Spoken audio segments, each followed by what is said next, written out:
गरियाबंद जिला पंचायत में 15वें वित्त आयोग की राशि के बंटवारे को लेकर बड़ा विवाद हो गया, जहां क्षेत्र में क्रमांक 3, 7 और 8 निर्वाचित सदस्य इंद्रजीत महांडिक, संजय नेताम और लोकेश्वरी नेताम के बंटवारे को मनमाना और पक्षपातपूर्ण बताते हुए कलेक्टर को ज्ञापन सौंपा है।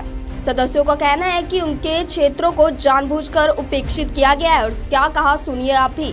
यह है 15वां वित्त जो पंचायती राज अधिनियम के तहत 15वां वित्त का पैसा जो पंचायत में आता है, और उस पंचायत में जब जिला पंचायत जिसे कहा जाता है, तो जिला पंचायत में सभी सदस्यों को, चाहे वो अध्यक्ष हो, उपाध्यक्ष हो या जो सभापति हो या सामान्य सदस्य भी क्यों ना हो, उन लोगों को बराबरी हकदार वो उनके राशि का है, जो जिस राशि से उनको उनके खंड में विकास करना है, उनके क्षेत्र में विकास करना है।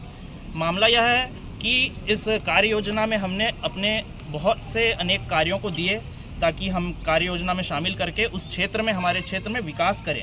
हम अपने घर के लिए तो पैसा मांग नहीं रहे हैं, हमको अपने क्षेत्र के लिए ही विकास करना है, क्षेत्र की जनता को ही सहमत करना है, उनकी संतुष्टि के लिए करना है।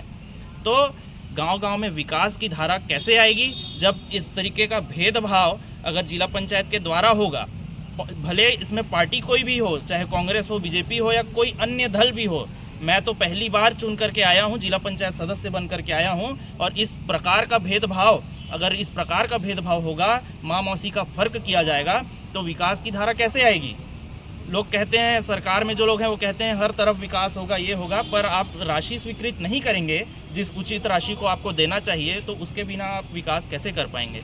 तो मेरा तो आज हम संजय भैया, हमारी लोकेश्वरी दीदी और मैं एक प्रस्ताव और ये लेकर के आए हैं, ज्ञापन लेकर के आए हैं कलेक्टर साहब के यहाँ। चूँकि कलेक्टर साहब का ही, उनके ही अंडर आएगा कि इस वित्त का पैसा किस प्रकार से बंटवारा होना चाहिए, बिना भेदभाव के, पात पक्ष के, बिना पार्टी देखते हुए सिर्फ और सिर्फ क्षेत्र के विकास के लिए होना चाहिए। और इसी हक के लिए लड़ाई करने आए हैं, किसी के विरोध में लड़ाई नहीं है, ये जनता के हक की लड़ाई है। उनके क्षेत्रीय हम प्रतिनिधि हैं, तो हमारा फर्ज बनता है कि उनके लिए लड़ाई लड़ें।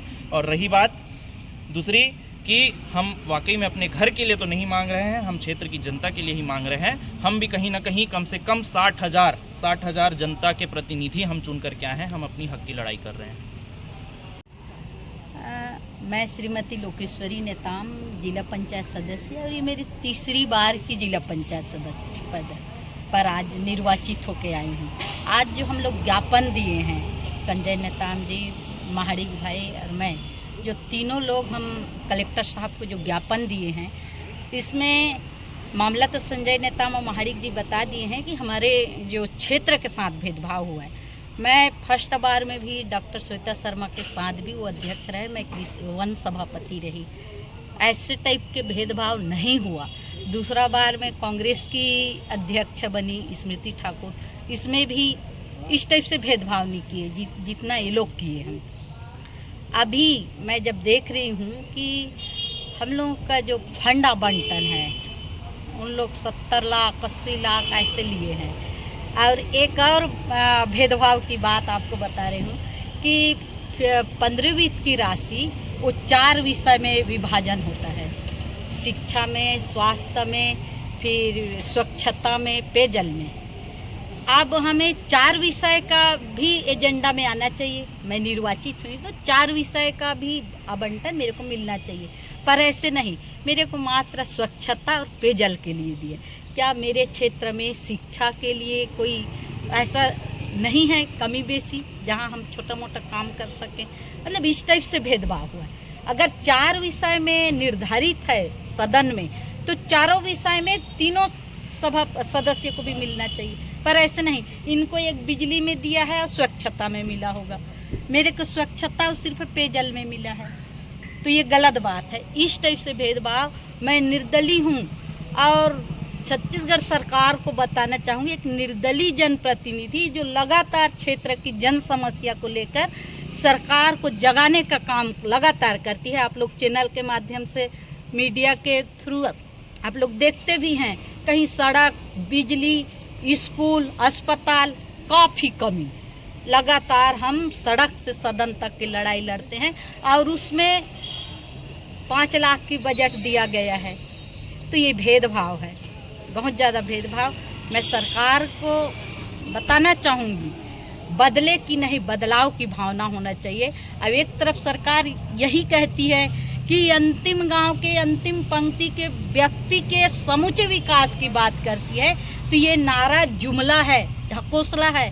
हम त्रिस्तरीय पंचायत के प्रथम पंक्ति में बैठे हैं। जिला पंचायत में फंड नहीं आया तो वो कैसे ग्राम पंचायत तक उसका क्रियान्वयन न होगा? तो ये भेदभाव नहीं है। आप लोग देख सकते हैं क्षेत्र क्रमांक 7, 8 अति पिछड़ा क्षेत्र है। आज भी सड़क और बिजली और पानी के लिए जनता जूझ रही है। आज हम लाइट की बात आई, इसमें लाइट की मामला है।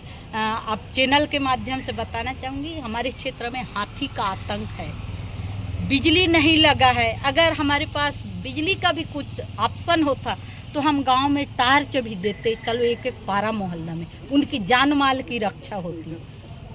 तो इस टाइप से भेदभाव ठीक नहीं है।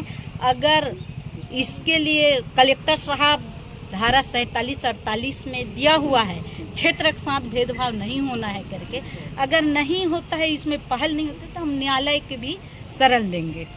आप ज्ञापन सौंपे हैं तो क्या आश्वासन दिया गया कलेक्टर साहब की? तो आप लोग समझ ही रहे हो क्या है, उनके अधिकार में है, उनको भी तो वो अपना नहीं दिखा रहे हैं दम। आश्वासन क्या दिए? आश्वासन जो होगा देखा जाएगा, ऐसे बोले हैं। अब क्या देखा जाएगा तो वही जाने। आगे की रणनीति क्या रहेगी? आगे की रणनीति वही है, हमारे क्षेत्र की जनता को स्वच्छता और पेयजल की ही नहीं। अगर आप सदन में रखे हो प्रस्ताव तो वो बजट उनको भी मिलना चाहिए। नहीं होता है तो क्षेत्र की जनता की अधिकार का बजट है, वो लोग जनता से सामना करेंगे।